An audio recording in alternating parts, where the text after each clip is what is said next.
गावो अग्भन्नुत भद्रमक्रन्न सीदन्तु गोष्ठेरणयन्तमस्मे प्रजापति पुरुरूपाणि इह स्युः इंद्राय पूर्वे विद्वानाः इंद्रो यद्वने कृणते चित्पदी। శ్రీ గురుభ్యో నమః। ఈరోజు మూడవ రోజు మనం చెప్పుకుంటే గోమాత విశేషం కార్యక్రమం చెప్పుకుంటాము। గోవులో సకల దేవీ దేవతలు ఉంటారు। దేవీ దేవతలు అనేది అనక లక్ష్మీ అమ్మవారు, నుదుటిన విష్ణుమూర్తి, పాదాల దగ్గర సకల దేవీ దేవతలు, ఎదుటిన నుండుతున్న దగ్గర స్వామివారి విష్ణుమూర్తి, శివపార్వతులు, ఇలా సకల దేవీ దేవతలు ఉంటారు।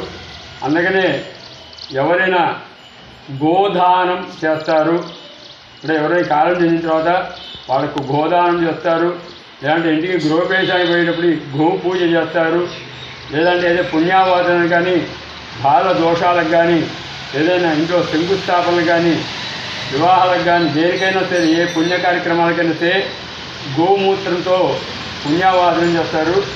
కాబట్టి ఈ గోవులోనే సకల దేవీ దేవతలని మనందరం స్మరించుకొని ఆ గోమాతకు పూజా కార్యక్రమం చేసుకుంటాము।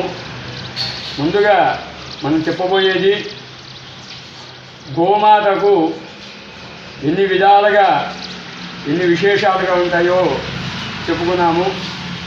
గోదానం అంటే ఎవరైనా కాలం చెందిన వారికి గోదానం అంటే ఆవుని కనుక దానం చేస్తే వాళ్ళు చనిపోయిన వాళ్ళు ఎక్కడున్నా ఆ వైతరిణి నది అనేది ఒకటి ఉంటుంది, ఆ నది దాటారన్నమాట। గోదానము, భూదానము, తిలదానము, ఆజ్యదానము, ఇలా 37 దానాలు ఉంటాయి। ఈ 37 దానాల్లో కల్లా గొప్ప దానం గోదానం।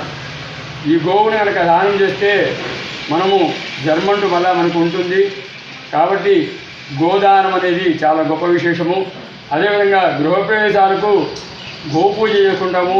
ఎందుకంటే అమ్మవారు ఇల్లోకి వస్తుంది కాబట్టి ముందుగా మనం పూజారులకు కాకుండా, యజమాని కాకుండా ఆవుని ఇంట్లో పంపిస్తాము।